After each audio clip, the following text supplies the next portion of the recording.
On this episode, we discuss the Garbage Pail Kids. Live from Brooklyn, New York.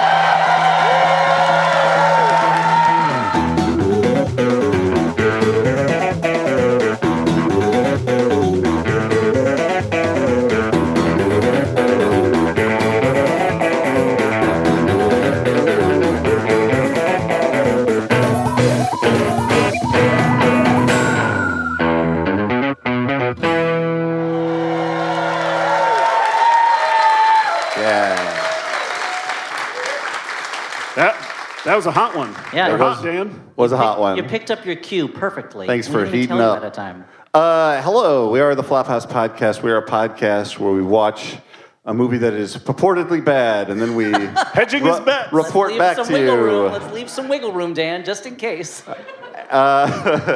And to introduce myself, I'm Dan McCoy. I'm Stuart Wellington. I'm Elliot Kalin, and joining us, we have a very special guest from a much more popular podcast. That's right. Introduce yourself, sir. I'm Griffin Newman. Oh. We really should have prepped that bit ahead of time, where we all had cool names. Yeah, for the listener at home, a reference to apparently the only Griffin-themed Garbage Pail Kid. I can't believe there wasn't one where it was like a Griffin monster. No, and there's no Gryffindor, there's no Peter Griffin, there's no... Griffin is the only one. and he's a fucking wrench with a face. A wrench whose teeth are being broken by being used for his purpose, which is to remove a bolt. He literally eats nuts, is what he does. That's how much he sucks. Well, I mean, it's a good source of protein. To be fair, the human tooth is not meant to be a wrench. So, you give him a little... Learn something here. Yeah. Okay. I'm just going to back away a little bit. So we watched... this is a movie that we have talked about quite a bit. And Griffin had been texting me, I feel like almost every week, saying, are we doing Garbage Pail Kids? Yeah. And Are you doing Garbage Pail Kids? Is anyone doing Garbage Pail Kids? How can I see Garbage Pail Kids again? Now, this is a movie... Do I have to take children and put them into garbage pails to make this happen? And this is a movie that I loved the Garbage Pail Kids when I was a child, and I was fascinated by the concept that there was a movie, but my mother, possibly wisely, was like, you're not allowed to watch that. And it wasn't it was also a thing that I had heard about or I saw in the back of Mad Magazine or something, but it didn't play in the movie theater near me. Yeah. Can I ask a fundamental question about this? It's a very small thing, but garbage... What a movie is? Yeah. A flicker. Garbage Flicker, pail. You said, right? Flicker, yeah. Garbage pail. Is this a thing that people say, or did they just put pail in there because it's Midwestern Dan over here never heard of a garbage pail. Is that, it's like a garbage can, right? That's what we're being garbage, it's shown. It's just an old way of saying trash can. Yeah, garbage pail. Garbage pail? Garbage pail. I just didn't know whether it was an actual thing or whether it was it's not Pail and Patch are that close. I mean, they could have done Garbage Can Kid, and people still, I think, would have gotten it. I think Pail was just, there was a little, it's got a little flair to it. Zazz to it, yeah. A pail. Yeah. You put a gross thing in a pail. Yeah. Yeah, okay. I mean, unless it's a lunch that makes pail. sense. Yeah, it all tracks. A can is for responsible disposal, and a pail is for boogers, vomit. Yeah. Exactly. Well, farts. I have to assume a pail is an open top holder. Yeah. So these kids can just, and their sputum or whatever can just fall right out. Yeah. Thank you for taking that trip with me, even if perhaps it wasn't the most necessary. Necessary trip. I found it rewarding. Okay, good. So. Now, I want to say, that's all that matters, right? Stuart, I saw this movie when I was a kid. Not in the theaters, unfortunately, which is surprising. In a screening room. Yeah, in a private screening room. I was invited to an industry screening event as a child. I saw it probably on HBO, because I saw it uncut on TV. And I have to admit, my memory was not of being like, what is this? The same way it was when I watched Nothing But Trouble on HBO as a kid. I think this movie washed over me, entered the store of knowledge in my head, and I felt no need to comment on it or think about it. And it's only as an adult watching it again that I'm like, what the hell is going on in this movie? Yeah. It should have traumatized me. And yet, I don't know what was going on in my home life at the time. The Garbage Pail Kids was somehow an escape from that. I think I saw this movie on VHS. My older cousin, when I came of age, Let me sit you Yeah, down you're- and you're tell you gar- about the garbage pail kids. Eight or when, nine. When Griffin, when you had your garb mitzvah. When I had my bar mitzvah.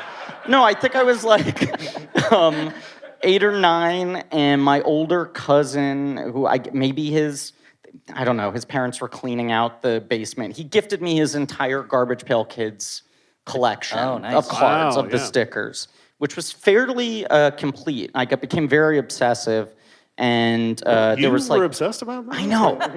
There was one website that I think was called gpkworld.net that was like a GeoCities style page. That was the one. I got a virus just hearing that.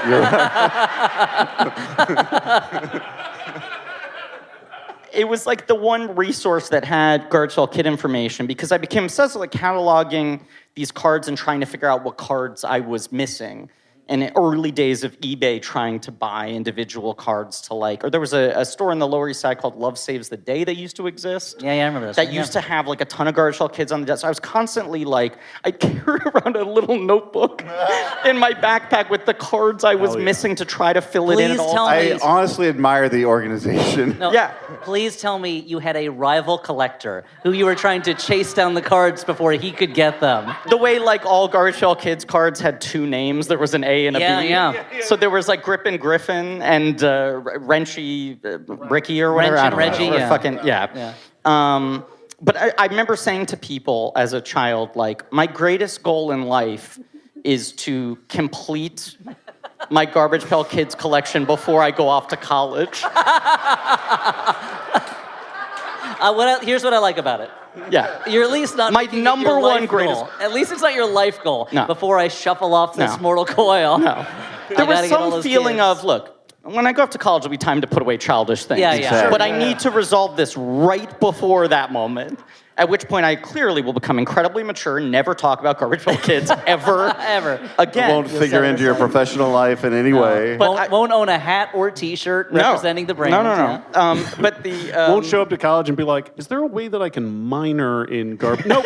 I'll major in Garbage Pail Kids. So I made my own major in Garbage Pail Kid Studies. All I minor majored in in- dinosaurs attack. But this website, I think, had like because it would like tell you other merchandise and stuff like that. And then there was like a page that said the movie. And I was like, what the fuck are you talking? Click on that. And it was just really the poster. My memory, there weren't even images of it. Good. And I like ran to my parents. And I was sort of like, how did you not tell me this existed? And they were like, that exists? It's a real blast from the past situation. Right. How have you been keeping this from me? Found a video store that had a copy, devoured it, and was like, this is good. This movie makes sense. That was my immediate takeaway. Because I think on the website, it even said like critically reviled, box office disaster, Yeah, barely very much released. so. And I watched it and I was like, this thing tracks for me from beginning to end. I get it, very consistent chain of logic, to the degree that it was in a limited selection of movies that I feel like I watched by myself, and then I knocked on my brother's door and I was like, you gotta come watch this. Yeah. And then just rewound the tape, did it a second I mean, time. I understand. I did that with a friend and Monty Python and the Holy Grail. Yeah. Where I watched No. it, I rented it from the Yes. video store, and I literally stopped it halfway through the movie, and I said, I have to show my friend this. Yes. And I rewound to the beginning. But I mean, and both those movies are roughly except for remember the same. Classics of comedy. I remember Yeah. doing that with Monty Python, The Meaning of Life, Bill and Ted's Excellent Adventure, and the Garbage Pail Kids movie. As stop the presses, other people must know, and I think I eventually... You're just running out in the streets going, have you heard about this? Yeah. It's like the end of Invasion of the Body Snatchers, but like you're excited about it. Yeah, Yes. yeah. I don't think I ever even owned it on VHS, but I rented it so many different times. I went back to it. Yeah. And then it finally It was bears released- revisiting, yeah. Yeah, it finally was released on DVD like late 2000s, and then Shout Factory put out a Blu-ray release. But I actually had not watched it again in a while, despite probably watching it like 10 times. By the time I was like 14 or 15, then I think I was aware, like, this is like a funny thing to show people. I like get that this is like fucked up. When did you ever try to show it to your parents? Yeah, And how did that go?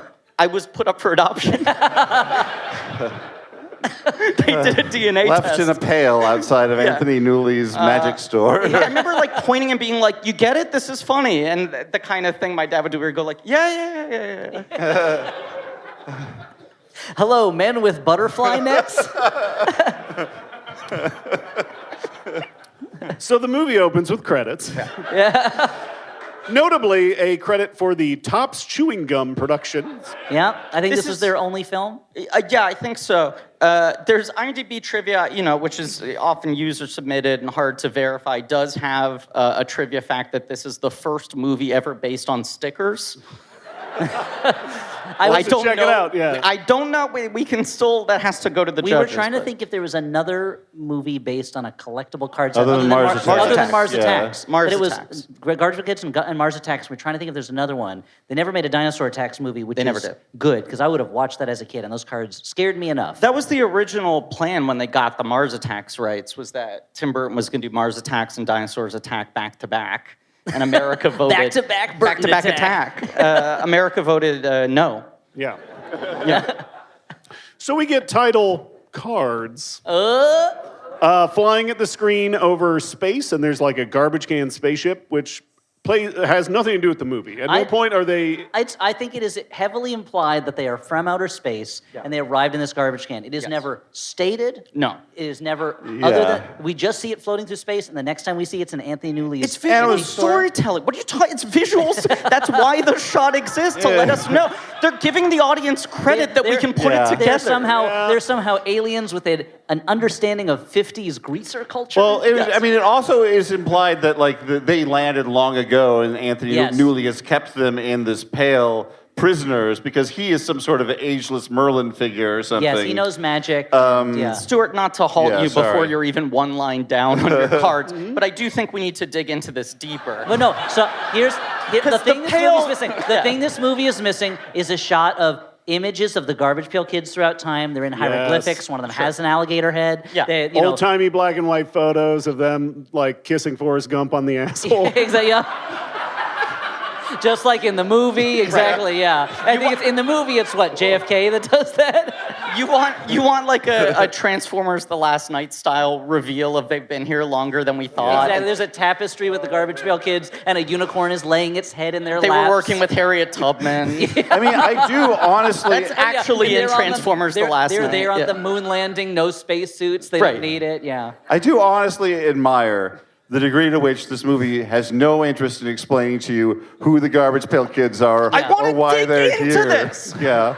So the garbage pail is both their transportation device, but also their prison. Yes. Right? There's Yes. So it's implied inside the garbage pail Yeah. must be They're some like a sort genie Of, Yes. it's, like, with it's like a tesseract. It's some kind Yes. of infinite dimension that they can all fit in. Right. But it's still strong enough that if you put something on top of the lid, they cannot get out. Well, but here's another thing. You go like, okay, well, it's a normal size because from the opening establishing shot, it right? could be huge. It could be the International Space Station, a garbage can. Absolutely. Yeah. But then the can that's in Anthony, get comfortable. Oh, wow. Yeah, Okay, Dan, take yeah. off your jacket. I guess settle in. Give the people what they want. The can that is in Anthony Newley's shop, Yes. which Occam's razor we must assume is the same can we see at the beginning of the film, perhaps. It would be a breaking of film grammar Yes. to expect us to think it is two different cans. Thank you. Yes. that Much, can, much like Roger Ebert writes about, I mean, not anymore, he's not Yeah. alive anymore, but as he Thank you for the wrote clarification.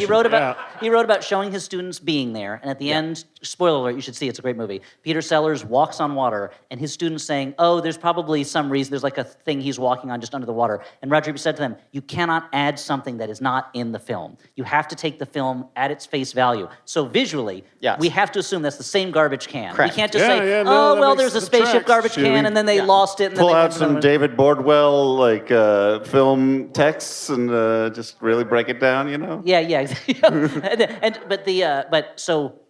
But they need magic to get them back in the garbage can, right? yeah, I mean, I guess. I mean, that's what's the actor's Anthony name? Newley. Who Yeah. plays Captain Manzini, who's this like Who's- If you're not kinda familiar like with him, he is- queer-coded old wizard guy. Anthony Newley is very much the poor man's Dudley Moore. Yeah. Like, he had his own career, big Broadway star. Yes. He's very much the poor man. You're watching, you're like, I guess I couldn't get Dudley Moore for this role. And yet he'll be in Santa Claus, the movie. you know? Anthony Newley's big thing was like poor man's Dudley Moore as an entertainer, but wildly successful as a songwriter. Yes. Wrote Pure Imagination for Willy Wonka. Yeah, yeah. What Wrote, kind like- of fool am I is another one Yes, of his. Oh, yes. that was the song. I thought you were asking.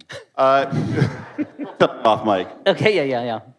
So Captain Manzini owns a antique shop Oh, right. that where therein lies a magic garbage can. Which, let's just clarify, is normal garbage can sized. If we're assuming this Yes. is the same can we Same saw at the can. beginning, Yes, no, you're you're right. surprised that it's not vehicle sized. I mean, it does occasionally squirt out like green ooze. Well, we're gonna get to that. So here's my explanation for that. Again, I just said we can't add things from the movie, but I'm going to add things to the movie. But okay, the can is not a spaceship so much as it is a portal that is flung into space to other places where there's some kind of jaunt-style interdimension made of goo that they live within. Maybe they've been imprisoned there because they're horrible creatures. They've been cast out of their You're own asking the society. right questions, because this is the interesting thing in the movie, Yeah. is that when you see the normal size can in Anthony Captain Lee's shop, Manzini's, yeah. Captain Manzini's shop. Captain Manzini's mandolin, yeah. Yeah. You're like, well, is it a TARDIS situation? Yes. Yeah. Yes. Right? Or like Oscar the Grouch's can, where somehow when you go inside the Yeah, or claws... like Snoopy's doghouse. Right. Exactly. Yeah, Right. yeah. They But can I come feel out... like Oscar the Grouch likes being in his can, whereas the Garbage Pail Kids don't want to be in there. They so wanna much get out so of that that they can. would prefer to be working in a basement sweatshop Well, than in their tells can. me that Yeah. they do work in a basement. That tells me that the can is not really their natural habitat, No. unlike say Popeye the Sailor Man who lives Yes. in a garbage can. Right. But they... Like going swimming. How does what? How'd you like to go swimming? I don't remember how that rhyme Okay. goes.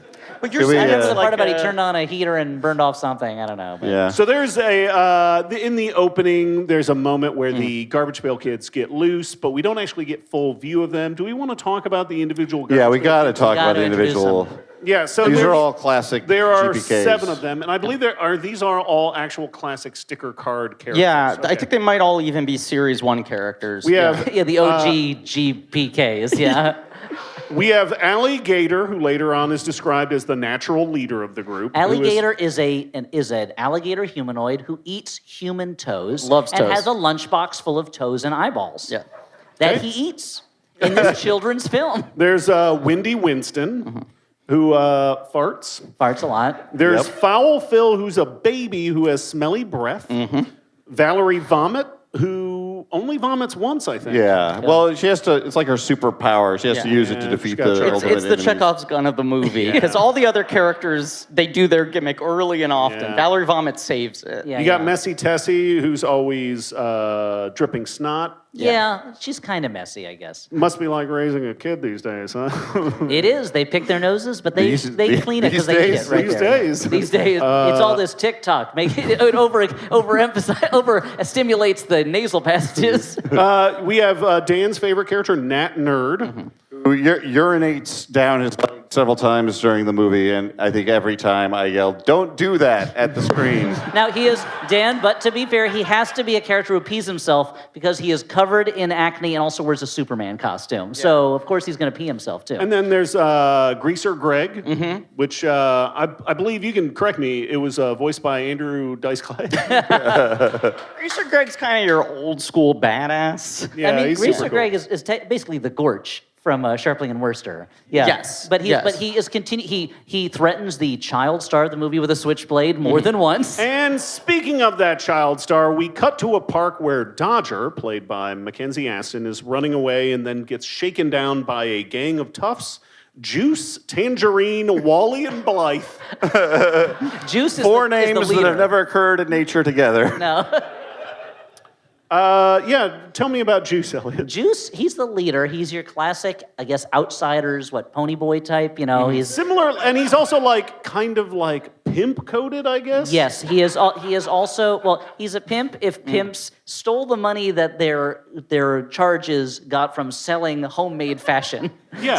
So the love interest, she is a Tangerine. Tangerine. She's a budding fashion designer. She makes clothes and then she sells them outside of the hot spots that the kids are hanging out at. And then Juice just shows up and steals the cigar box with the money in it. Yeah. So this gang of toughs shakes down Dodger, again, a child, 14-year-old child. Yeah. Who they're- looks about 11, which is kind of a part of the key dynamic of this film. Yes, we should say that the actor and actress who play Dodger here and Tangerine are actually 1 year apart. Like he's 14, she's 15 when this is made.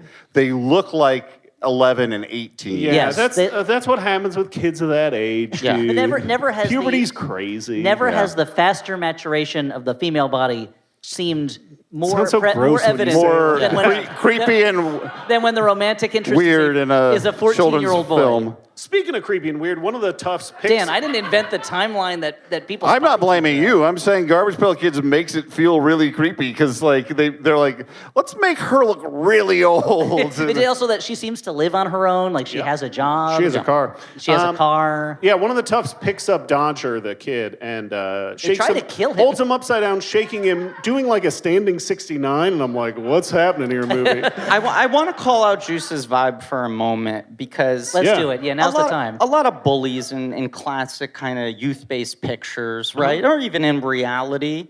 The physical violence is sort of means to an end, right? Yeah, yeah. You Yeah. want something out of the kid, money. Money, you yeah. want to create a sense of power, Yeah, right? feel And fear. superior because you're Exactly. mad at yourself. Right. Juice almost seems to live for inflicting pain. Like that is the point to him. Yeah, And he's a sadist. He's not Yes. like, I'm going to beat up this kid.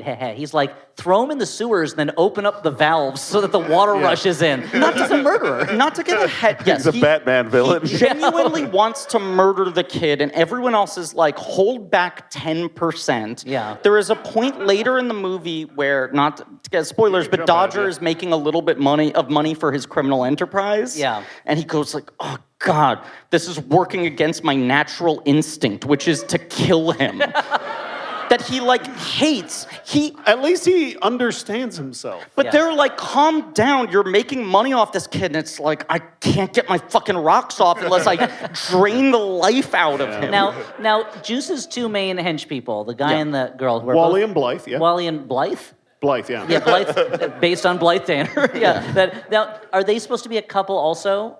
I mean, it's not expressly said in the movie, so you can't assume that. That's They true. I could can't just be assume it. friends. Because he has like a muscle-bound thug who is not very good at his job and is easily kind of defeated. But then he has this muscle-bound girl who's the thug who is a killing machine. Yes. She's Yeah, just, yeah. she's Much just- stronger. To be clear, Wally and Blythe are both alternate spotters for you at the gym, right? Yeah, yeah. Mhm. Yes. And their outfits are incredible. So Dodger, covered in garbage water, ends up at the antique store where Manzini takes care of Where him. he seems to work and is also maybe living. And you're probably wondering, where are all the fucking parents? Yeah. Because they're not in the movie. What is the relationship between this man and this elderly wizard? This kid. It's like a Doc Brown thing plus magic going on, minus parents. But Michael J. Fox had parents, at least. I mean, Yeah. I mean, the character Yeah. that he No, plays. Manzini Yeah. is both his surrogate father and maybe just his default father. Yeah. Yeah. Now there. You have to imagine, again, you're not supposed to add things outside the frame of this film, that much Jesus. as between the third and fourth Planet of the Apes movies, a virus swept the earth, killing all the dogs and cats, and that's why apes are now pets, that a virus swept the earth, killing parents. And Yeah. anyone who owns an antique store is immune, This and is children are immune. happening in the Night of the Comet universe Yes, at the yes, same exactly, time. Yeah. The Similar vibes. NOTCCU, yeah. So while he's like sharing various pearls of wisdom, they talk about the magical garbage can, which Manzini describes as kind of like a Pandora's box, which I think adds some background to the Garbage Pail Kids. Not really, but yeah. Okay. Later on, Dodger tries to impress Tangerine, who's looking in the shop window. He gives her some stuff, and then Juice and the gang show up and start some trouble, and they end up Juice and the knocking Gang over does that sound like a can. 70s funk act, yeah. Yeah, they end up knocking over that can, and green ooze starts spilling out. Yeah. Now, this is interesting, right? Because you're saying, okay, is this a portal to another dimension? But Yes. we've also seen them basically traveling inside of it. Because you do hear their voices rattling around when the can When they're is in And space. closed. sometimes and the when it can gets knocked is over. like Right. moving almost like it's breathing, like the can Yes. is alive. Yeah. Right. But if it's If still... this were David Cronenberg's Garbage Pail Kids, the movie, the can would be Oh, alive. don't tempt me with this. But the kids don't crawl out of the can. They No. don't like magically Mary Poppins-esque like, clown car like Leap pour out. out. Yep. Green goo comes out. The That's it. bullies get fucking grossed out and go like, let's make a run for it. Yeah, they see it, and then it gives them the idea to then go into a nearby sewer, toss the little boy down there, open up a pipe that says toxic waste and have toxic waste all over a little. To be fair, they shouldn't have that pipe down there. That's I do like that all the pipes have labels on Yes, them. and there's a little bit, every now and then the movie has a little bit of background social satire. Yeah. So there's a pipe that says broadcast television, like, Yeah. oh, that's where the gunk is. Not knowing that broadcast television was the single greatest financial model for television in the history of the world. all right. We wrecked it. Okay. But But wrecked it. It is like the power of the written word is a major running theme in this movie. This is Yeah, one of the most that's true. well-labeled films I've ever That's seen. true. It's a movie that believes in texts. Yes. It's a series of texts. Yeah. That cry out to be interpreted. Yeah. There's a hot tub pipe. Every jail cell is individually labeled. and they're all labeled. We'll get They're to all- that. Yeah. Yeah. Also, to the broadcast television point, this is a director who directed several episodes of Gilligan's Island, My Mother the Car, other great classics of the television art Yeah, form. this was the movie that he went out on, and somehow Yeah. maybe not the nadir of his This career. is yeah. the guy named Rod Amatow, whose career started doing stunts for Rebel Without a Cause and being a dialogue director on In a Lonely Place, and ended his career with the Garbage Pail Kids movie. And you look at his A career. it's- life well lived. This is basic. Like his career spans like the evolution of like modern Hollywood and TV and film and every genre and whatever. And you're like, oh, and he made this film when he was really old and he died shortly thereafter. Yeah. No, he died like 35 years after this movie came out. He just lived in shame for No, decades. I don't know. I think he went out on top. I feel like that's the entertainment career equivalent of collecting every single Garbage Pail Kid before Yeah. college. He made the movie, and he said, I've said what I need to say It's a in my final chosen statement. medium. But this Yeah. is his final credit ever. Yeah. Yeah. Okay, so the little boy is left in the sewer covered in garbage. He is rescued by the Garbage Pail Kids, who then wreck the store. Now, let's describe what they look like. I think that's an important thing because they are Yeah. little people in costumes With Yes. masks that kind of move. With animatronic heads. I'm yeah. struggling for the Giant language. heads. Yeah, if I describe them, I'd say bad. They look I quite awful. I was saying to my co-host earlier that like we got food while watching the movie, and I am not a person like if there's a gross horror movie yeah, thing. I think Indian food was a mistake, Yeah. Dan. Because Dan, usually you're like, it's time for dinner. Throw martyrs on there. Yeah, let's. No, I just, like if there's a gross horror movie thing, it does nothing to me. I'm not one of the people who's like I can't eat during this. But like there were a couple of times where they just did a close up of the face of the bad animatronic. I'm like I can't eat. Yeah, I couldn't tell what was worse, the moments when the faces just aren't moving at all or when they are moving. There's sort of like urban legend that the faces kept on breaking down, and at certain points in production, there was only one working like facial Oh God. musculature or whatever, so that there are scenes where only one character in a wide shot is expressing Yeah. because they had to swap them out one at a time. I mean, if only they had gone the Jaws route. The shark's not working. Let's just imply the existence of the shark. Like, if only they had maybe used camera trickery to make us think there were Garbage Pail Kids in a scene, rather than showing their faces fully lit right in front of us, with voices coming out there like, oh, geez, like Yeah, constantly. and urine running down their legs. So, in a lot of the scenes with the Garbage Pail Kids, they're like running around, their faces aren't moving, there's like constant chat. Now, are They're these? constantly talking. Here's my other question: the ooze comes out of the garbage can.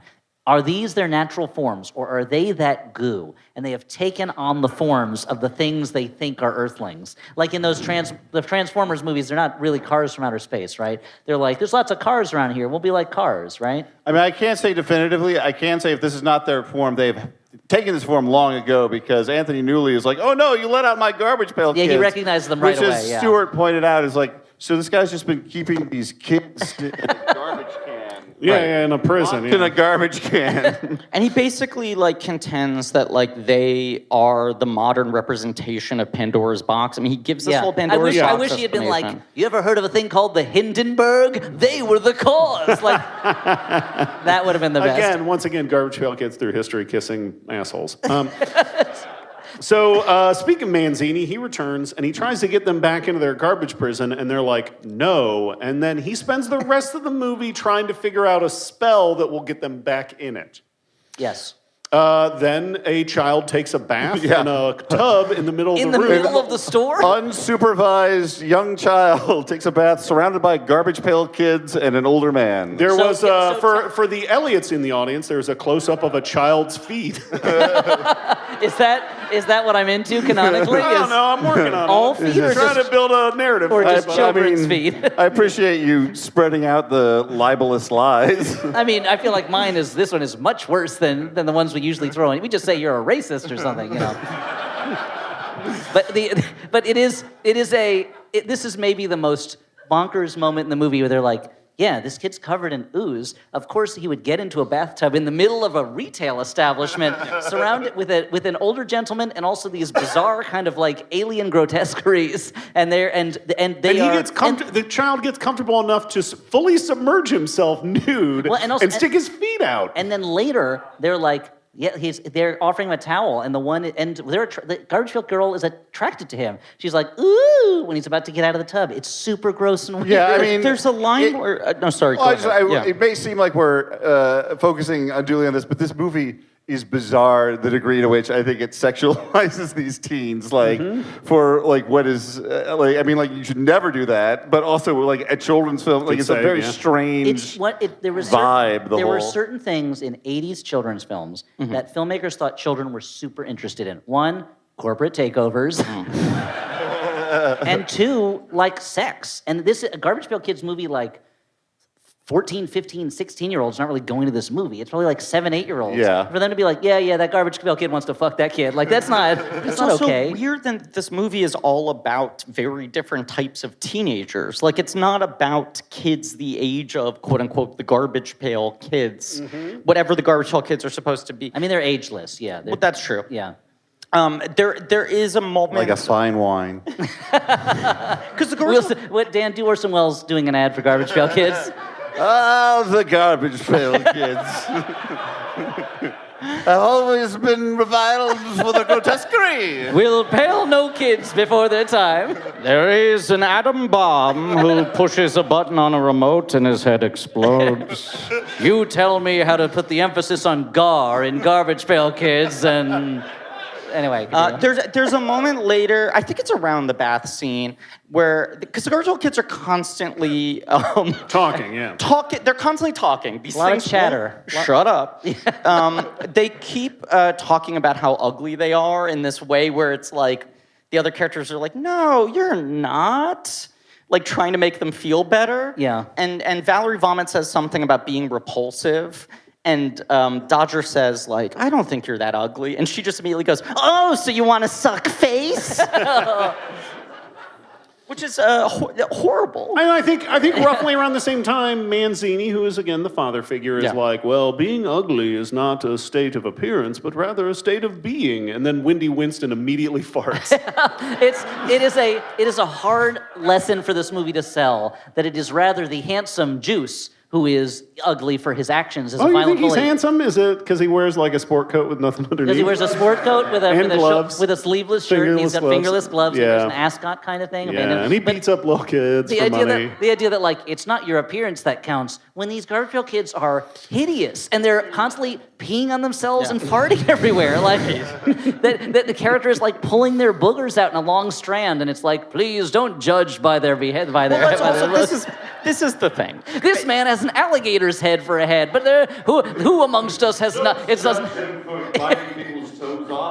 If the thing is, don't judge someone by their looks, by their behavior. Their behavior is ugly. They're horrible people. Yeah, they're terrible. They are all assholes. They have horrible souls. It is what I find fascinating about this movie is you rarely watch a film where every line of dialogue directly negates the previous line of dialogue. It cannot maintain a consistent point for more than 10 words in a row. Yeah. Because, I have a theory, and I can't remember if I ever heard this supported by anything. Okay. But that Anthony Newley wrote all of his dialogue for this film because his language is very different than the way everyone else talks. Yes. And it's like he was on set. This is also his last film, his last theatrical film. And it feels Go out on top, yeah. Yeah, he had said everything he needed to say, yeah. It feels like he was on set every day going this film needs to have a message. He's trying to imbue it with this sense of don't judge people on the exteriors. And then the fucking actors playing the Garbage Pail Kids were not listening to what he was saying and were just fucking acting a fool. Part of the camera. I mean, if you're stuck with like an animatronic head that doesn't work, it's I'm sure hot and uncomfortable. Yeah. And you're like bumping into each other and you can't see anything. Like, yeah, you're not going to listen to some weird old guy. But this weird old guy. The actors inside those heads should be listening to Anthony. Yeah, probably. Yeah. So Manzini gives them one rule: if they're going to be outside of the can, they need to stay away from normies. Yeah. That's normal people for fear that they're going to get, I don't know, arrested, which is grounded, I guess, in the rest of the movie. So and then the Garbage Pail Kids agree to help Dodger romance Tangerine. Yeah, I don't know if we set this up properly, but Tangerine runs. She's trying to make it in fashion. Yep. Yes. She sells her own clothes out of the trunk of her car in back alleys. After shows. Like Yes. she'll go to like a club or a club, concert. yeah. Right. She'll sell her clothes. Every nighttime sequence in this movie has the vibe of an Abel Ferrara movie. Yeah. And she's in these like really grimy back alleys selling her clothes. Which were all, as if IMDb is to be believed, we're all on a set. Yeah. These were not real streets. No. So they somehow went out of their way to make them really dark and grimy and, and depressing and sad. And Yeah, like and it's a basket case or something. And the shots all go so long that like a character will just wander out of the light into the darkness. Yeah. But Dodger is like in love with Tangerine, and Tangerine not only my memory of this as a child was like, oh, this is one of these classic like Ducky and Andy kind of dynamics where he's Yeah. in love with her. Andy from Toy Story? Yeah. Isn't her name Andy in Pretty in Pink? I don't remember. Andy I think so. Am I right about this? Thank you. Thank But you. but you meant Andy and a rubber duck, Ducky from Toy Story, right? Yeah, that's what I meant. Yeah, yeah. Andy, the boy, and his rubber duck. If Ernie can be in love with a rubber duck, why can't Andy from Toy Story? You know. I remembered this movie being a dynamic where it's like, oh, she's kind of infantilizing to him and they're close friends, but she doesn't like him, and he's trying to make her see him that way. And the main thrust of this movie is him trying to use the Garbage Pail Kids to make clothes that she can sell so that she likes him. Yeah. But in fact, she is so mean to him. She's the using him entire- from moment Yeah, one. yeah. She Yeah. is the meanest woman in the history of cinema. I get it. That's a red flag that I'll go after every day. I mean, I watched this movie oh, and you're mean to me? yeah, Lovely. rewatching this was a real like chicken and the egg thing where I was like, did this form the way I think of romantic Yeah, yeah. relationships? Or did I like this as a child because it already spoke to who I knew I would be? Yeah, that's How did Garbage Pail Kids show me that all relationships are just a series of exploitation? Right. so love is inherently transactional. Okay, yeah, I get it. A yeah. delicate boy who looks years younger than he actually is in love with Until there's an action scene, Tom looks much women. older. And he can really pull They- off a bow tie with a t-shirt with a spangly sleeveless Honestly, jacket. the fashion in this movie is amazing. It's While they did break up mid filming, the two of them dated in real life. Really? According to in IMDb. real life, he achieved his tangerine dream. Whoa. Dan's running around the stage. Victory lap, victory lap, victory lap, victory lap. Wow. Fair's fair. Wow. Sorry. Okay, so speaking of our two lovebirds, Dan, you know what I was wrong about you.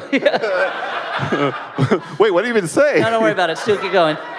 yeah, Dodger and Tangerine go for a ride. They sell clothes behind a club. Then Jew shows up and takes the money and the car and the babe, leaving Dodger zipped up in a bag. The Garbage Pail Kids, while this is happening, are looking for their friends. That is what Yes. they're looking for their friends in, of course, garbage cans.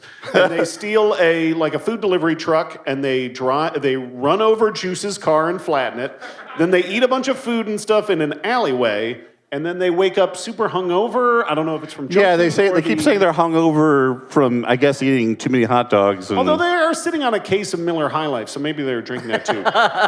Again, not shown on the screen. Miller hot dogs. They do convince Dodger to dress fancy to impress Tangerine, but all Tangerine sees is dollar signs. She sees that fancy outfit and she thinks, hey, it's time for you to make clothes for me. So he agrees to make 12 outfits in a week, which of course means the Garbage Pail Kids are making those things. This is what's funny to me is like the movie takes all the time it saves, telling you what the Garbage Pail Kids are, what they want, why they're here, any of that stuff. And it's like, no, we don't need that. let's put it into this sort of fashion intrigue story It is where the there's thing sweatshop labor. that fascinates me most about this film is that, I know I've said this about 5 times, but Yeah. it's a movie of many fascinations.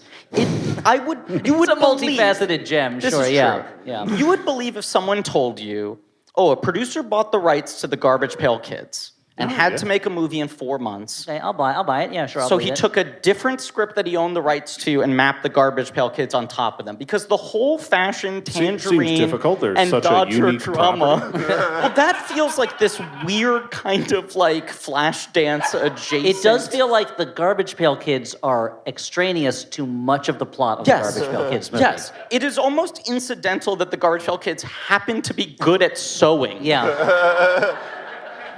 On our planet, we're all seamstresses. And why? And the Which fact is that which they, we all learn about because all of a sudden we have a musical number where they sing the song "We Can Do Anything by Working with Each Other." It's a long song. Yeah. They steal some sewing equipment from a nearby appropriately labeled non-union sweatshop. Yeah. Says it right on the door. It's okay to steal from it. Yeah. Ironic, because wasn't this production shut down briefly for using non-union labor? Yes, that is true. Courage of their convictions, right there. Yeah. Now, the Garbage Pail Kids start to feel exploited, so they decide to sneak off in costume to the movies where they watch a public domain Three Stooges movie, I'm guessing. You've never seen an audience losing their shit laughing like they are to At this the Three old Stooges. Three Stooges short that they're playing for some reason. I'll give them the credit and say maybe the studio owned the rights to this one. Oh, you think, Elliot? It's You certainly think that might be It's why? certainly not top-notch Three Stooges. I do want to say this about the clothing. If this was a true Garbage Pail Kids movie, they would say, we'll make those clothes for you, and they'd sing the song, and then they would deliver 12 outfits covered in vomit, and Tangerine would be like, what is this? Well, But that's not what happens. Yeah. The song is also so bizarre because Don't play it. I'm not going to play it. Took I'm his not phone going to out. play it. I don't want I'm not him going to play it. I'm not going to play it. But I needed to pull Don't up go the to your lyrics. Garbage Pail Kids playlist. Yeah. Griffin's doing it playlist. Garbage jams. Griffin. What I was saying earlier about like every line of dialogue in this movie negates the previous line. This song is like a really extreme distillation of it because it has like the melody of like an instructional kids song, like a song that's about like sharing is caring or Yeah, whatever. It's real like, Barney vibes, But the opening 2 lines of the song are, and I'll do my best impression of the way Greaser Greg sings it. Why should we do something nice? Let's quit now, that's my advice. And then the next line is, we can do anything by working with each other. The song can't decide. Beautifully done, yeah. Professional voice actor. It cannot commit to whether the Garbage Pail Kids are assholes or they're learning to be friendly, and it goes back and forth Yeah. every other line. They're like talking about like, fuck this kid, he really sucks. He can go and suck on ducks. We can. And then they're like breaking into sweatshops and doing shit. It's never clear why they're helping him. No. No. Well, the one They're negging him the one Garbage constantly. Pail Kid has a crush on him. And Valerie Vomit, who wants to suck face. Valerie Vomit has a Yeah. crush on him, and so she is trying to help him because this is good writing. Yeah. The relationship between Dodger and Tangerine is mirrored in the relationship They're between mirrored, Dodger yeah, and that makes Valerie sense. Vomit. But you this are- is what Shakespeare would do. He is being so upfront with them where he's like, you guys, I don't fucking like you and I don't like dealing with you, but I need you to do some unpaid labor for me to impress a woman who is basically the modern day Nurse Ratched. Yeah, who is mean to me all the time. Who is yeah. teenage Cruella She's so DeVille. mean, yeah. Whose boyfriend stuck me in the sewer. Yes. And then also like seemingly like got hard at watching me nearly suffocate. Yeah. Like get some sort of like juice from it. He's transparent. Like the reason I'm asking you to do this is to help me win over Tangerine, who they don't seem to like. They don't seem to like him. But Garbage Pail Kids are nothing if not romantics at heart. This is true. You know? Yeah. Although there is a moment where they warn him, they're like, be careful what you wish for, because you might get it. And I'm Yeah. like, wow, the wisdom from the mouth of Garbage Pail Kids. So, Be while, careful what you wish for. while, You might just get it. while many of the kids are enjoying the antics of the Three Stooges, Wendy Winston and Allie Gator get on one of their they're like mopeds or whatever. Yeah. Yeah. They're Power Wheels, and they drive off, but they break down in front of the titled "Toughest Bar in the World." That's what the sign says. Toughest bar in the world. Wendy Winston, it's one of my bars. Obviously, I saw it. I'm like, that's actually a really good name. And you mentioned earlier that when they go out on this expedition, they're in disguise. Let's be clear, their disguises are tiny trench coats and sunglasses and fedoras. Yeah, very Yeah, the Ninja classic Turtles-esque. disguise, Yeah. you know. So, of course, what happens is they start a big bar fight. Wendy Winston Not a bursts bar in. fight, just a bar fight. Winnie Winston bursts in and he farts a bunch on a bunch of people, which earns the respect of the bikers. Stuart, you were showing off physically the Yeah, fart. so Can he you- like goes. So he does. For the Yeah, do listener the at hand home, motions. Do the hand there's motions. sort of a waggle of the butt He involved always in the waggles farting. butt, and he puts his hands out as if he's doing like a surfing dance. Yeah. Surfing bird dance. Also, meanwhile, he's atop the bar doing that. Below the bar, alligators munching on biker toes. Yes. Which also seems to earn their respect. yeah. I do like that the bikers here all have tattoos that look very drawn on Sharpie. Yes. And also, one of the farts blows a guy's mustache clean off his face. That's comedy. That's how comedy works. That's funny jokes. yeah. Every movie has one funny joke. Like the Garbage Pail Kids end up back at Manzini's. Then there's we get the Garbage Pail Kids theme song, which is a little bit rowdier, and there's like a short hijinks montage. You can be a garbage pail kid. Yeah, it's pretty If cool. you're really fucking gross and you do a lot of bad stuff, you can be. I don't remember the actual. Now, the lyrics. montage mainly features the Garbage Pail Kids in the sewer redirecting toxic waste into, I don't know, toilets. Well, into the and- toilet Juice is using, which they know the exact pipe. Right. Yeah. Yeah. Seems strange. And he's because it's a children's movie, he is wearing his pants as he sits Yeah. on the toilet. So he's lifted up in the air and he's like, whoa. But Yeah, Elliot neatly takes off his pants and folds them every time he goes to the bathroom. if I'm in a public bathroom, I the take off movie- my pants, I hang them over the side of the stall in the hopes that whoever's on the other side will press them and then return them to me. Every now and then they get stolen, and I end up in a sort of Mr. Bean style scenario where I have to get home without pants on. It's hilarious. It's my kink. No one gets hurt. So- Took a turn at the end. So speaking of good writing, we'd heard the idea that the Garbage Pail Kids are looking for their friends, Right. Yes. and there's a belief that these friends are being kept at the State Home for the Ugly. Yep. So Manzini and Dodger decide to just wander the streets in daylight until they happen upon a pair of like dog catcher-esque fellows who are carrying a giant net and throwing it over any children wearing masks, thinking they might be ugly. Yeah. Hey, you can't wear masks outside. It's not Halloween yet. Yeah. Exactly. Man, we don't even need to play clips. We got Rich Little joining us tonight. The movie's kind of quietly establishing this quid pro quo, which is like Manzini's trying to figure out the spell that will get them back in the can, which seems to be a song. He's just at a piano playing different things, waiting for one of them to click. Yeah. And then Dodger's got them working, making clothes for Tangerine, which she loves. As you point out, She not loves these only clothes. are they not covered in vomit and pus and shit, but Tangerine thinks the clothes rule. Yeah. Yeah. I'd say most And of them, they do. they're like jazzy military Yeah. outfits. Like if you were on Kids Incorporated, you might wear something like this if you're Yeah. like Yeah. leading a song, And I the would Dodgers say. vaguely like offering to try to find their fallen brothers, the cans that landed in other places. Yeah, they have that in they have exchange. that POW Garbage Pail Kids MIA flag hanging in the window. Right. Yeah. So they're sort of like, oh, we might have a lead. The home for the ugly might be where your friends and ended it's, up. It's one of those, they're like, we can't let these Garbage Pail Kids be imprisoned in the home for the ugly. We gotta stuff them in a garbage can Yeah. and put the lid on and Well, never there- let them out. There is like at one point Manzini's like, it's the only place you're safe is in your garbage prison. Sounds like something an abuser I'm might doing this for say. you. So they find the which State is Home kind for of, the which Ugly. is kind of the plot of Hotel Transylvania, right? Yes. Yeah. Yes. So I guess Garbage I Pail don't Kids have cast kids. a Why long would I be- shadow. So they do find the State Home for the Ugly. It's a very like institutional place, but they can't get inside. But they assume the kids are there. the wayward garbage pail kids. Can we The talk idea- about some of the well-labeled prisoners? Well, we haven't gotten inside. gotten yet. quite to the inside But I yet. will say- There's the- plenty of time for that.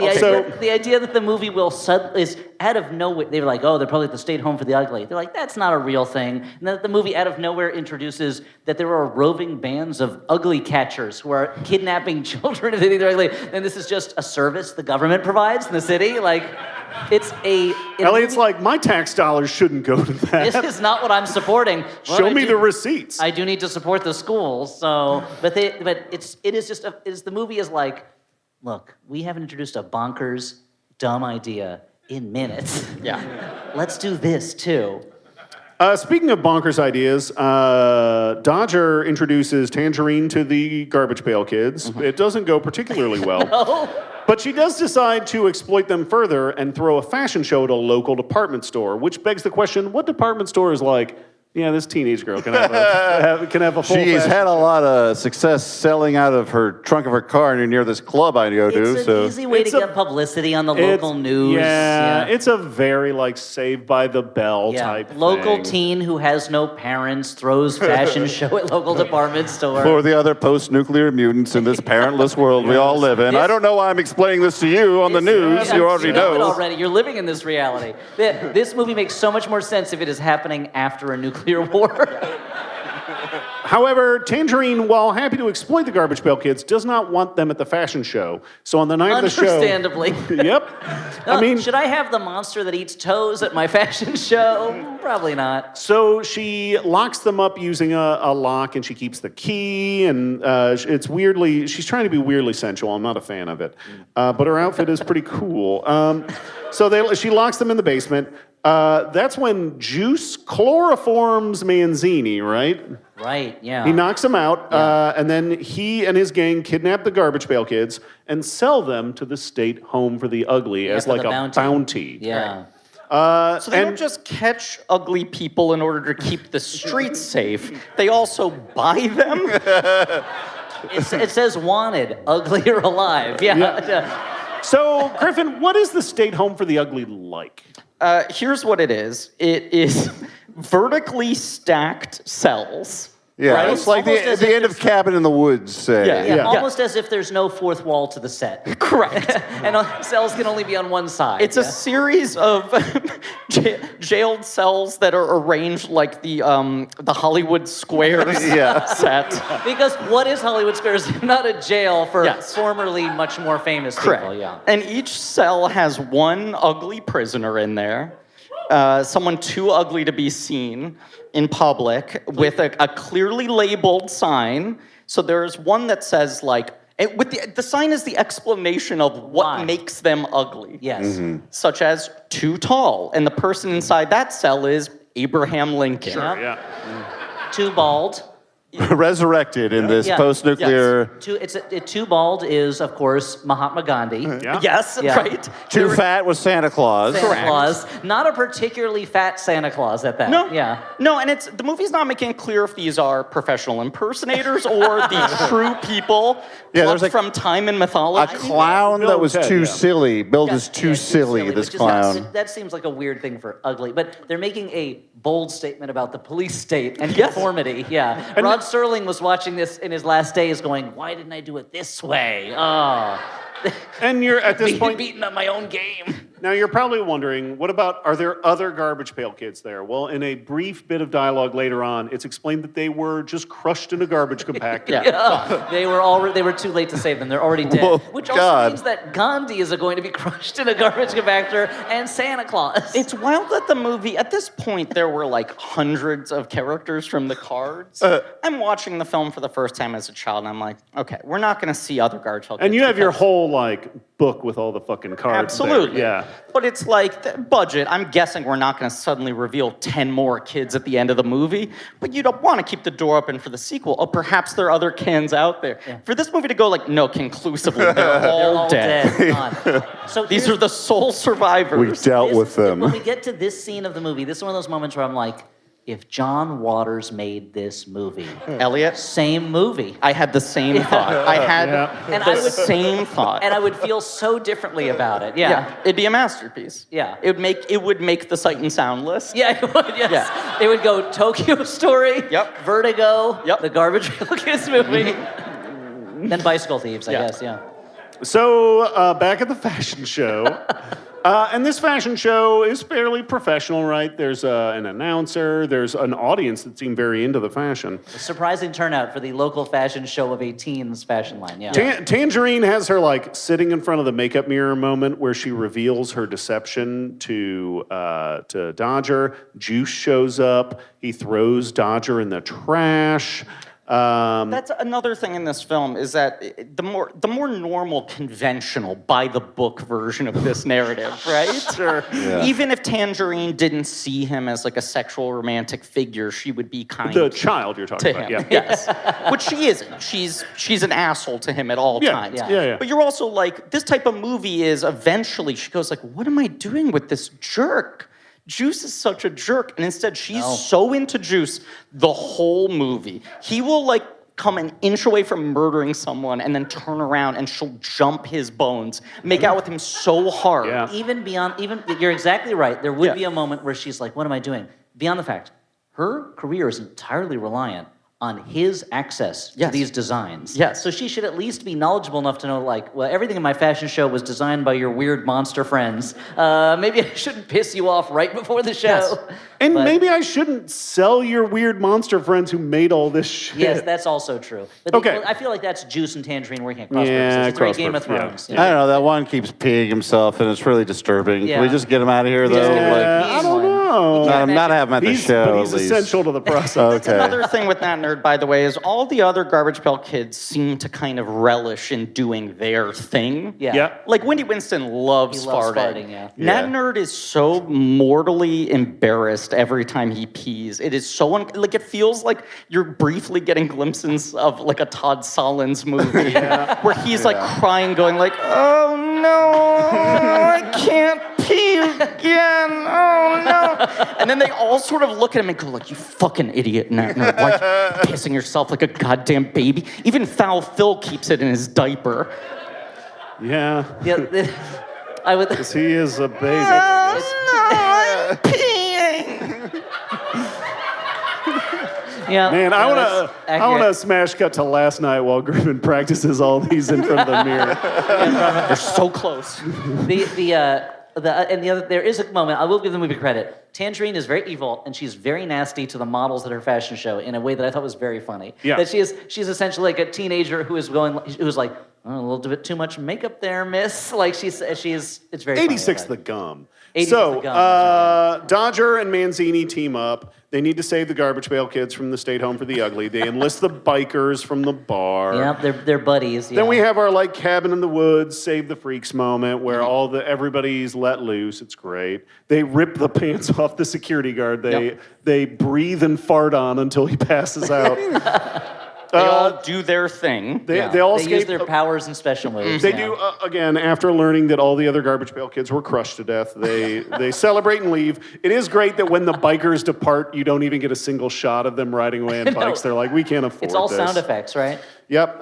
Then they're riding so high off their success, they decide to attack the fashion show. This is where the Garbage Pail Kids sneak in and then rip the clothes off all the models, Because which it's I'm the like, you're not to 80s. blame. It's the 80s. In the 80s, women had their clothes ripped off, and then they ran around. They ran around in circles, Understandably, squealing, ran around not finding an screaming exit or cover up. Yeah, but ran around screaming in terror. Confused also. But it's like, there's so much in this movie where I'm like, yeah, that was the 80s. It was a bad time. Like, not everything that came out of the 80s was War Games or Breaker Morant. There were bad movies. What is yeah. this movie if not trenchant Reagan era satire?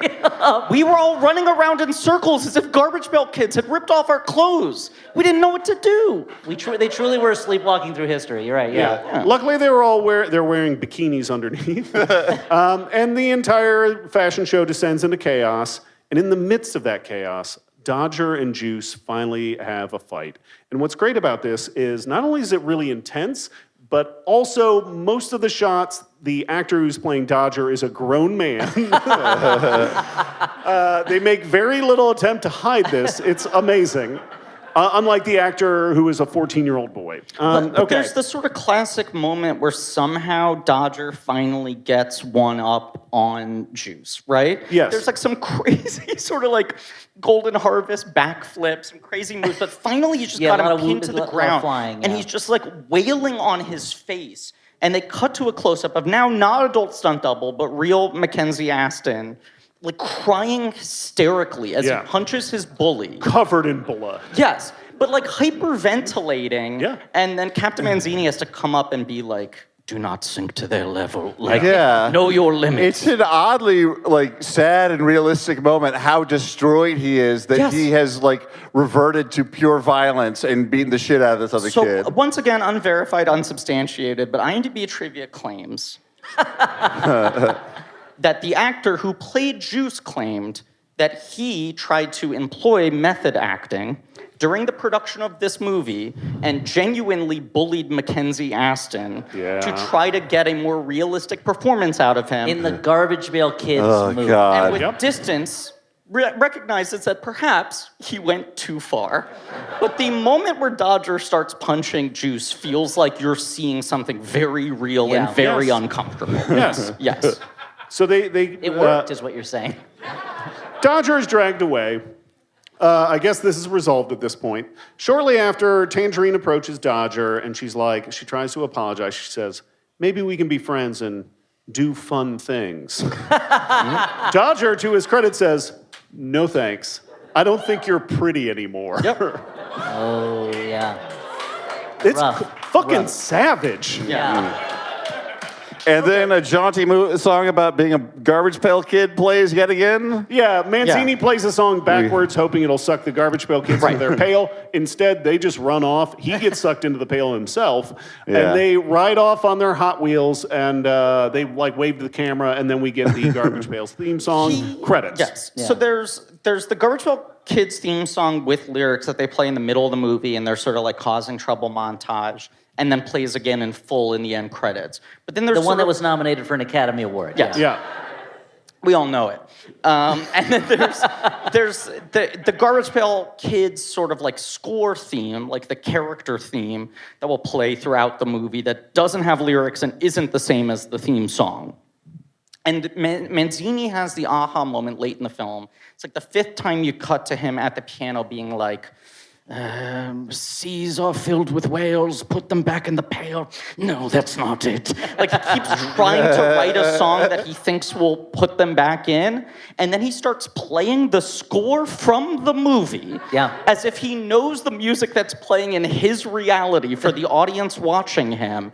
And his aha moment is, well, if that's their theme forwards and I need them back in the can, then I play it backwards. And he brings them all around the can, and he's like, now, unfortunately, it's time. Explains the whole thing to them. You little assholes are going back in the can. Right. And they're like, we don't want to. And he's like, come on now.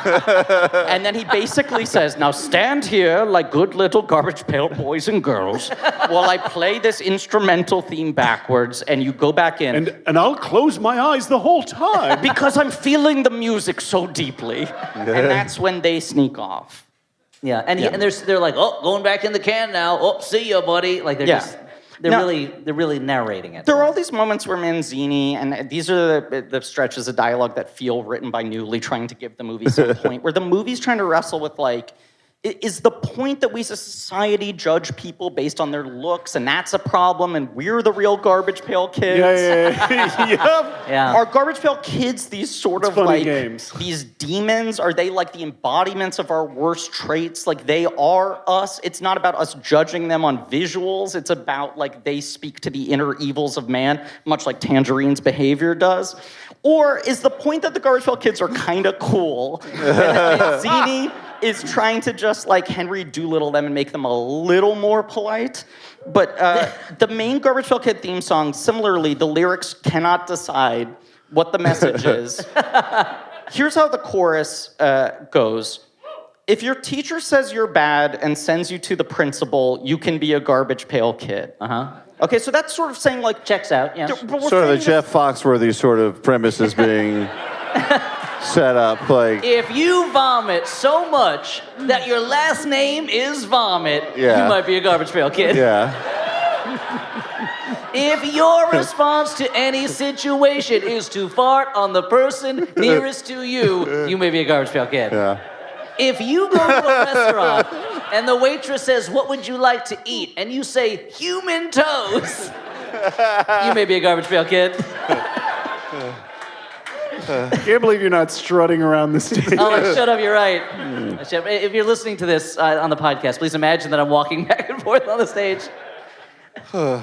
this is so these lyrics are framing it in this sort of way of like we're all garbage pail kids. If you're a kid who has been misunderstood by adults, Oh, yeah, right? sure, yeah. Each of us If has your a garbage parents pail say kid you're aside. dressed like you should be in a carnival, you can be a garbage pail kid. Like it's that kind of right.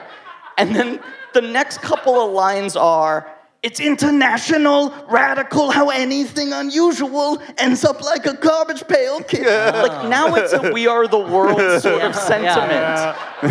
It's so easy That's to just a label rock an song. outsider as a garbage pail kid, yeah. You think you're all so brave and all so cute, but you don't understand. You try to persecute. Well, here's a pail and here's a lid. You can be a garbage pail kid. What the fuck? Now does it's sort that of mean? an in vogue sort of message song, like It's about. like at odds with itself in real time. Yeah. Right, yeah. Yeah. I mean, that's Well, those are the contradictions that fuel great art. Yeah, you well, know? I mean, it's been said there are two garbage pail kids inside of each one of us. If one of mine is Ned Nerd, get the fuck out of me. Yeah, stop peeing. Get out of here. Yeah. Guys, I actually finished that summary. Yeah. Good job, Stuart. Thank you. Good Thank job, you. Stuart. Oh, Needs that. applause for doing the bare minimum. That- No, don't Oh no, fart, he's Stu. doing the fart dance. Please, Stu, don't hurt him with your farts.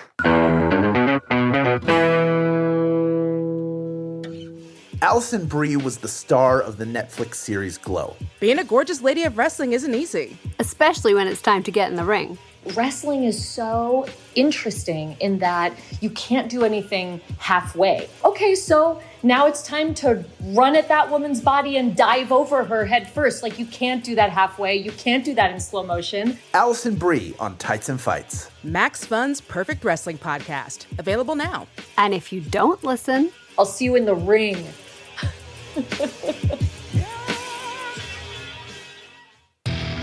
Hi, this is Biz, and this is the final season of One Bad Mother, a comedy podcast about parenting. This is going to be a year of celebrating all that makes this podcast and this community magical. I'm so glad that I found your podcast.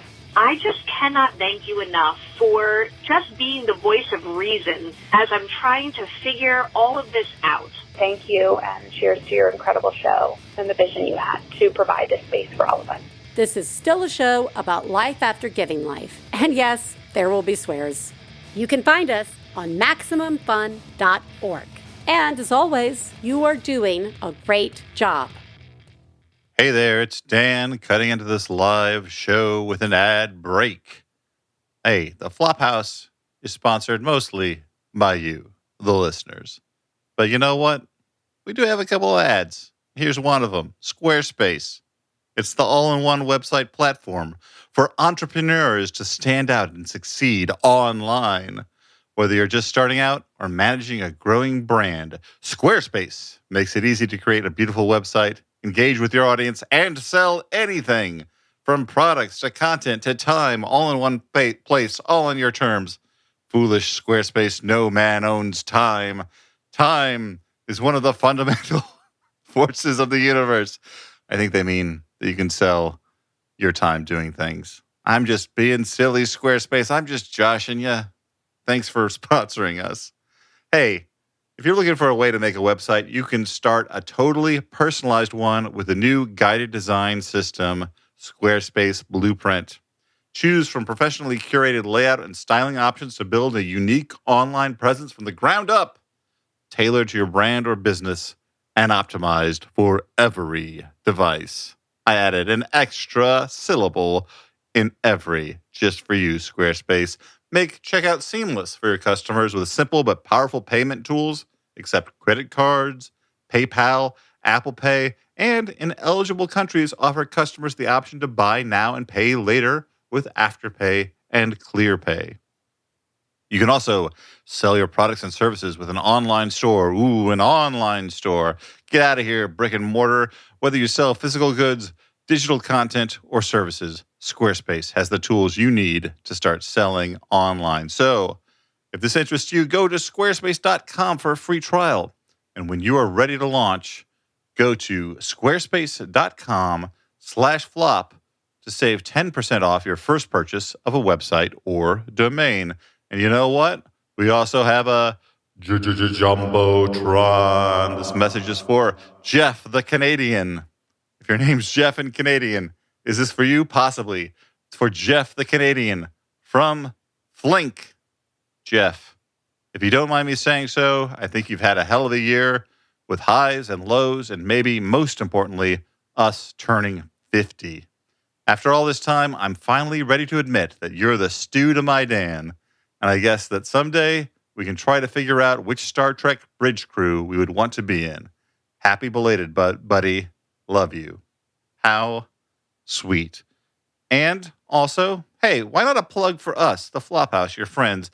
I've talked about this a lot, so I won't belabor it too much, but this Sunday, tomorrow, if you're listening on the day of release, Sunday, August 4th at 8 p.m. Eastern Time, we are premiering 3 Men and a Hallie. This is the beautifully shot and edited record of our live show where we talked about 3 Men and a Baby in Los Angeles with our good friend Hallie Hagland.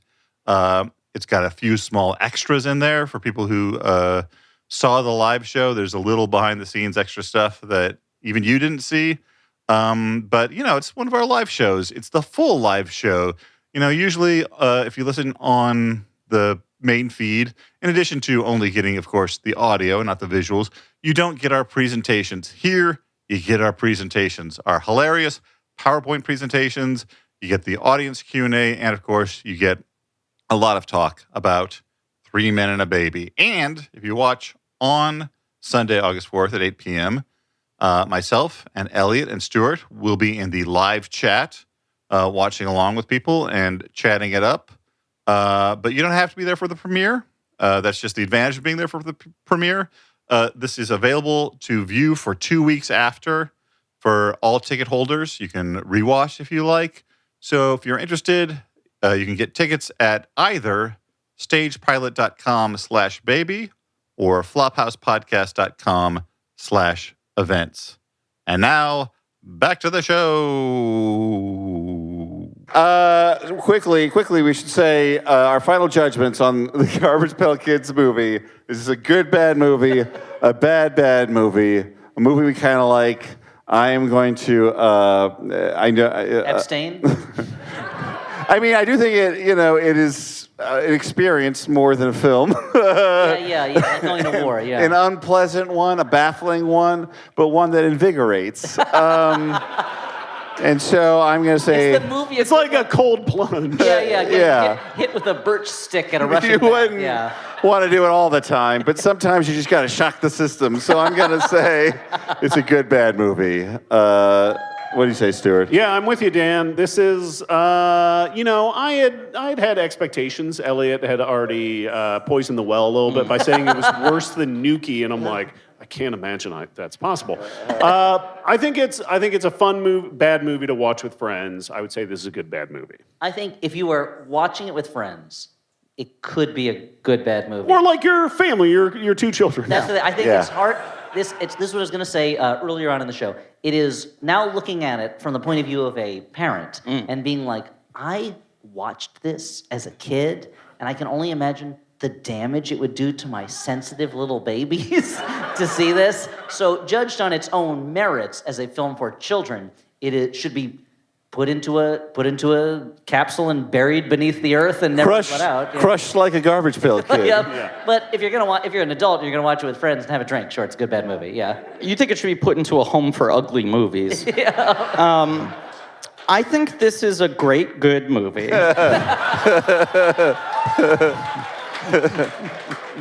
I think it makes sense and works. Just the script writing is impeccable. The structure is impeccable. Yeah. No, I think. There's a reason I've been pushing this movie. Did this make you uncomfortable, Elliot? That's art, buddy. That's art. You're right. You're right. That's my fault for being a square. It holds up a mirror to your face, and that mirror has a Garbage Pail Kids logo above it, and your name butchered underneath it, Elliot Mess.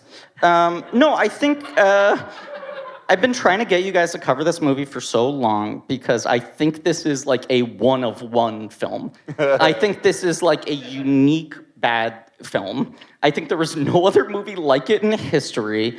It feels like just magnets being held in the wrong direction, being forced together. Yeah. And like every scene is fighting with itself. Every line is fighting with the other lines. Every character is in a different movie. The Garbage Pail Kids aren't even on the same wavelength with each other. No. I mean, the moment they break into a song in the middle of the movie, and I'm like, Like, what the fuck is happens in Right. this? What? Yeah, Right.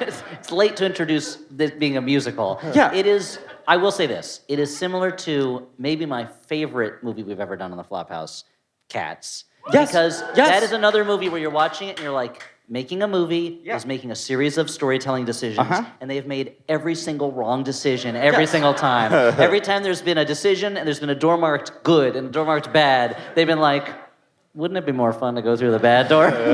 But whereas Cats comes out sublime, this is the opposite. Well, of see, that, I agree with you. And Cats I put into a similar bucket of like, it's that thing of if you get every single answer wrong on a test, they have to give you 100. Yeah. These are movies that shoot the moon. Yeah. In a certain way, the only way you could be that wrong is And they also, Yeah. kids listening at home, they don't have to give you 100 if you get it all wrong. You can't be that wrong by accident. The only way to be that wrong, it defies statistics. So it's like that King of the Hill episode, Yes. where he needs to have his house not pass the inspection test, but he does it so perfectly Yeah. that the inspector is like, whoever did this knows what they're doing. Yes. Every single rule was broken. Good job, yeah. You can only be this wrong if you know what right is. Right? This Griffin, this might be where you and I disagree. And it's a movie that makes you like rethink filmic language because at first you might go, well, these pieces don't fit together, but you go, but they do because I'm watching it and the movie is continuing. It is not breaking down. Reality did not end. It does. We are all still alive. Yeah. We're talking about it. Look. Our devices did not catch on fire, right? But like, and because of that, it's a very unique experience. I want to just sort of read this in summation to sort of say, like, Yeah, sure. there are the two Garbage Pail Kids that live inside of us, right? Inside all of us. Sure, yeah. We've got lots and of this time. feeds back into my theory that, people like to talk about film from a tourist perspective, but of course, it's like, it's a collaborative medium, right? Yeah. That's the beauty of the art. Yeah. You have someone like Art Spiegelman on the way to winning a Pulitzer for Mouse who just goes, let me just doodle off some Garbage Pail Kids. And then it takes on a life of its own. Yeah. By the way, I met Art Spiegelman once and I asked him if he had ever seen the Garbage Pail Kid movie. And he punched you in the face. My first and perhaps only question, and he said that he went to see it opening weekend with his wife, who's another renowned, like, underground cartoonist. One of Incredible. the greatest cartoon editors, too, of all time. Yes. Francoise Mouly. Yes, Yeah. Renzap, right? Yeah. Am I wrong about this? What? Renzap, Who? the comics anthology? His wife, anyway. No. Um, they went to go see it opening weekend, and he framed it as, I felt like Robert Oppenheimer, and I needed to take... I feel like Wow, so topical. I like the existence of the movie so much more, imagining them going to see this movie. Right, like, look, I know I had nothing to do with this movie directly, but, like, I created the formula. I created the... What is he code. I like to imagine Art Yeah. Spiegelman going back to the projection booth like, was this a prank? Did you know that I was going to be here? And did you know my relationship? I did this kind of. Now I imagine him doing the scene from Oppenheimer where he's giving a speech to the other people at Tops about Garbage Pail Kids, and he's just hearing the screams of audience members in the background. He's losing it as he gives this speech. In his telling, the only other person in the theater opening weekend was an unhoused man who slept through the whole thing. But Anthony Newley, who was, I mean, look, we said poor man's Dudley Moore, but the guy has some old school showman charm. Sure, yeah. He has moments of touch and grace. He almost sells what he's given. Yeah, Well, even a poor man's Dudley Moore is a Dudley Moore. Right. Yeah. And this Not is, a Dinty Moore. That would not accomplish things at all. in my opinion, his finest monologue in the film, if I can just read this. Oh, I forgot you had a thing Sure. to read. I would have He's- said less. This is all wind up to why something. not? We're on stage. We all have microphones. Just It's not a holiday. Yeah. He says to Dodger, "Patience is a bitter vine, dear Dodger, but it bears sweet fruit." That's from the Greek. Loses a little something in translation. Now, let's add a little sparkle to our merchandise. Funny people should call this junk, isn't it? When every piece is a diary of the human spirit. Take this, for instance. To my darling Mary from Herbert. This is more than a book, it's a testimony to love. And this, did the child who slept with this grow up to shake the world? And over here, an early form of air conditioning. Also a tool of romance. It could beckon or rebuff. He's holding a paper fan at this point. Yeah. Yes, I also got rebuffed. But like me, this is a relic from a simpler age, when good and bad was black and white, and a man could settle all his differences with one of these. Holds up a fencing sword, hands it to Dodger. Then some damn fool invented gunpowder. Wait for it. And a bigger damn fool split the atom. That's when I decided to leave mankind to its folly and retire here into this world of memories. Now, to this point about this film holding multiple realities at once, another line from this same quotes page attributed to girl number 2 is, "You want to see a dog wanking off into a garbage pail?" I'm so glad we got that preview of the Anthony Newley and Garbage Pail Kids monologues, your one-person show. I'm doing Mr. Manzini off Broadway. You had mentioned that maybe Anthony Lee wrote those lines. I think he was just free associating with that. He was so high. So it's very hot in here. We've gone long. We'll answer 5 questions from people who line up at that thing, and then we'll get out of here. 5. Yeah. All right. I'm going to stand up for this part. I've been saying for a while. That was the most anyone has ever talked about the Garbage Pail Kids movie. Yeah. All I right. can't believe you waited that long to tell us that Art Spiegelman story. That's amazing. Hello. Hello. Alex, last name withheld, from Boston, state withheld. Okay. Good, smart, yeah. All right. So, if John Waters made this movie, what part do you think he would cast Divine in? Oh, you gotta believe Divine's gonna be either that big baby or Valerie Vomit, right? Or Tangerine. Oh yeah, you're right. There's a version heavy, where Blythe. She could be Mancini too. Yeah, that's true. You know what? I feel like Divine's playing every part except the kid. That's the perfect version of Yeah, this and the film. kid is like a young Eddie Furlong. Something, yeah. Thank you. Oh, if only, yeah. Good question. I hope John Waters is listening so he can make it. Hi there, Ian, last name withheld. Hello. My question, not garbage pail related, but I'm sorry. No, please take it. Please take us out of that world.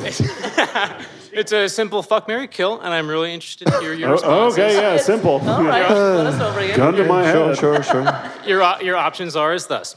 Idris Elba as the Djinn from 3,000 Years of Longing. Okay. Idris Elba as McCavity from Cats. Or, last but not least, Idris Elba as Knuckles from Sonic the Hedgehog 2. Okay. I know which one Dan's gonna fuck. No. Mike. Goes without saying.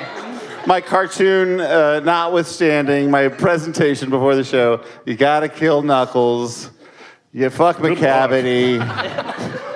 Because, I'm so not on the same he's page. committed every human crime, so he knows a few things. And then you gotta marry that genie. That genie is a great catch. Okay, so you marry Knuckles. He's hilarious. You gotta fuck the genie, of course, because I'm with magic and stuff. You can't have sex with McCavity. He has no genitals, Dan. We've seen it. Sex is not just penetration, Elliot. There are things that can. Dan has a series of diagrams he can show you. Anyway, I will kill McCavity for committing every human crime. Yes. Yeah. I think that's obvious. You kill McCavity, you marry the Djinn, because, I mean, he's just reliable. He's there forever. Yeah. And, does that mean I have to have sex with Knuckles? Yeah. Okay, but You gotta bring him out. Thank you for asking that. Griffin didn't even get to answer. No, it's Damn, weird. I mean, I have a sorry. very different answer than you three. I would say I fuck Alligator because he's nasty. I marry Valerie Vomit because she's nurturing. Yeah, she's nurturing and dependable. Yeah. And I kill Nat Nerd because he's pathetic and doesn't deserve life. So sad now. Sad. I hate him, but. Our next question asker was appalled by that answer. Yeah. Apologies. It's gross, man. Catherine, last name withheld, also not Garbage Pail Kids related. Yay. Okay. So several years ago, I watched Gangs of New York, and Leonardo DiCaprio opened his mouth and spoke in an Irish accent, and I went, ew. And then several years later, I watched The Departed and thought, oh, great, somebody told him not to do that again. So what is the most memorable moment you have of watching a movie you're enjoying, and then someone speaks in an accent, and you go, ew? I mean, I would say now I appreciate gross, horrible accent work. But I mean, I don't know, like recent ones, like the first couple times when Benedict Cumberbatch showed up as Doctor Strange with his New York accent, Yeah, I'm don't like that. what the fuck is happening here? Stuart, what are you talking about? He sounds like a normal American man. Well, here in the city that never sleeps. Just your average New York magic doctor. But you have to admit that the movie never would have worked if he had his normal voice, right? Like, you never would have bought him as a wizard if he had an English accent. That would be crazy. I think similarly, there's a voice that I love Tom Hardy. I love his accents. The voice he does as Venom, I feel like I call English guy doing a lower class New York accent, where it's like, and it always sounds like Marlon Brando doing a bad English accent. That rubs me the wrong way. I feel like if he heard you say that, he'd be like, that's what I was going for. He got it.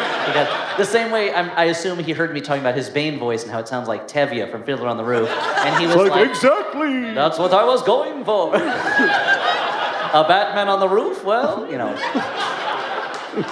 I've been racking my brain. I am so forgiving of this shit. I know that there's some stuff, but like most of the times that people are like, what's that? I'm like, it's fun. They tried. I have like a parents at a kid's recital attitude towards them. They're doing the work. Whatever. Griffin, you're an actor. Well, what do you think about this? You know, I mean, you brought up Benedict Cumberbatch, but Benedict Cumberbatch, beautiful speaking voice, right? Like one of the greatest speaking voices, best voice in the world. We have. And they announced he was going to play the Grinch in the animated Grinch, and I was like, what a slam dunk! Like he's sort of like a modern Boris Karloff. He has that buttery, eloquent. Yeah, he was Smaug. And then I saw the trailer, and he's like, I hate Christmas. And there was something about, I think I would have reacted negatively to the Grinch sounding like that's that. our voice. Yes. Yes. That's saved for movie podcasters, not the Grinch. It does bother me when you bring in a famous actor to do a voice, and they're doing like Chris Pratt as Mario, where it's like, there's so many. Not Italian enough. Well, not even not Italian enough. Why would you bother bringing him in to do a voice that's not really in his wheelhouse when there's a billion other people who do that voice? But Cumberbatch the Grinch is the opposite, where it's like, this is right in your wheelhouse. He's like, I have an idea, actually. You know what? It's like Nicolas Cage and Peggy Sue Got Married, right? Where everyone was like, do not use that voice. Give us a take without that voice. And he's like, nope. All right, thank you. Good question. All right. Sam, last name withheld. So The Holdovers was a really great movie. Mm-hmm. It is. Thank you. I worked on it. Paul Giamatti's performance is sort of Paul Giamatti at his Paul Giamattiest. Mm-hmm. Are there any beloved movies you guys have where one of the actors sort of gives their kind of platonic ideal performance that sort of is the default thing you think speaking of. for me, my favorite movie of all time, everyone knows I'm on record, The Taking of Pelham 1, 2, 3. Walter Matthau is so Walter Matthau in that. And it's every moment of it is wonderful, except the one moment we all know that's not so wonderful. But just that he's like, that he just seems to be the two sides of Walter Matthau, which is, I don't give a shit about whatever I'm doing at this moment. And also, I'm so mad and I'm so stressed out at what's happening. And that's, he doesn't get more Walter Matthau, yeah. 3/4 of us were at the BAM screening of Clifford last night. When you let me get away from the fact I did not join you at this Clifford screening. It was your mistake. We were talking about scheduling something else, and Dan's like, well, of course there is the Clifford screening. And I'm like, what are you talking about? Like, there's this nationwide news. Everyone was there. It crashed the BAM website, Elliot. I forgot when Joe Biden at the State of the Union said, and I'll see you, America, at the Clifford screening at BAM. But one of the great pleasures of it is seeing Charles Grodin, just like really Charles Grodin it up, and that just good. Being like a slow burn of like utter rage covered with like this false cheer that he has to maintain. It's just a beautiful thing to watch, like pure Grodin. Oh man, I can't really think of anything. Griffin? I was weirdly going to say Grodin Midnight Run. Yeah. Wow. He was a guy who really softer version. Knew how to do his thing really well. Yeah. That's it. Stuart tells it how it is. Yeah. All right. Hi, this is Liz, last name withheld, and semi-related to this experience. I don't know about calling it a movie, but semi-related to this experience. We're sort of in this renaissance right now of not necessarily just animated, but like more cartoon stuff being adapted to live action. But we haven't really seen the reverse, your animatrixes, so to speak. Is there any like live action piece of media that you think would be a good fit for the reverse setting, so to speak? That's a good idea. Masters of the Universe. I mean, it's already happened, but like, I think that The Incredibles proved that like maybe the best version of a Fantastic Four movie would just to do it in an animated movie. But like, there's so many things that, on the last Sonic episode, I was like, there's like 3 CGI characters on screen right now interacting with a big CGI robot. Why is this quote unquote live action? Just make it a cartoon. And then they could get pregnant, right, Dan? I mean, it started as a cartoon, but so it's not exactly. Make it a cartoon so it can get nice and horny. I like reuse an answer I've said a lot on my own podcast, but like I desperately want there to be a like 80s, the whole sort of like Rambo, RoboCop are all on Saturday morning TV, and you have these kiddified versions where no one dies. I so badly want the John Wick animated series where it's him and like a squad of talking dogs and no bullets are ever fired. I mean, like your beloved Fast and Furious franchise would be a perfect animated series. They've done a series for a couple seasons on Netflix that I would say is the Griffin of the Fast and Furious universe, and how much it sucks. It's not that, which is what it should be. It's Dominic Toretto's nephew and some random kids who like tech a lot. Not into it. No. I mean, this is kind of a step removed in something else, but they did the Sandman TV show. I wish that'd been an animated show. Yeah. I think it would have been beautiful. I think they would have done some amazing stuff with it. And it's not beautiful as it is. They did a very good job of it, but watching it, I was like, oh, if only this was like, if they had done this as a mature animated show, it could have been. Well, like Family Guy? Like heavy metal? Like heavy metal? Yeah. I mean, it'd be like heavy metal if heavy metal wasn't bad. Yeah, sure. But I mean, particularly in this. Shots fired, bam, bam. Oh, I think there's some good stuff in there. at this like post Spider-Verse time too, where like we're getting away from like all cartoons that are theatrically released look kind of the They same. don't have to look Disney Don Bluth. They don't have to look photorealistic Yeah. Romeo and Juliet style. Like that they could do photorealistic Romeo and Juliet. Those gnomes. That is your example for photorealism? Yeah, I have seen that movie. That's not how I would describe it. All right. I guess you don't live in a world of magic and whimsy like I do. wasn't watching that movie going, where did they shoot this? What lenses did they use? Can I meet that gnome? I'm so used to Elliot just talking that most of it just slides over me, Griffin. And I'm like, I'm not going to challenge it because sometimes I we don't know the answer. As an American who paid full ticket price to see Romeo and Juliet opening weekend, I must take a stand against this. I cannot let that I will statement float retract by. that example. But Is that part of the Sherlock Gnomes universe, or is that different? That's the sequel. Oh, Yeah. Thank you. Yeah. But anyway, yeah, I would love to see a Sandman anime thing. Yeah. Thank you. Thank you so much. And also, thanks to all of you for bearing with far more talk about the Garbage Pail Kids movie than any rational human being should ever have to. No. Thank you again. Thank you to the Bell House. For the Flophouse, I've been Dan McCoy. I'm Stuart Wellington. I'm Elliot Kalen. And this is Griffin Newman. Thank you so much. Thank you for coming. Thank you. Thank you.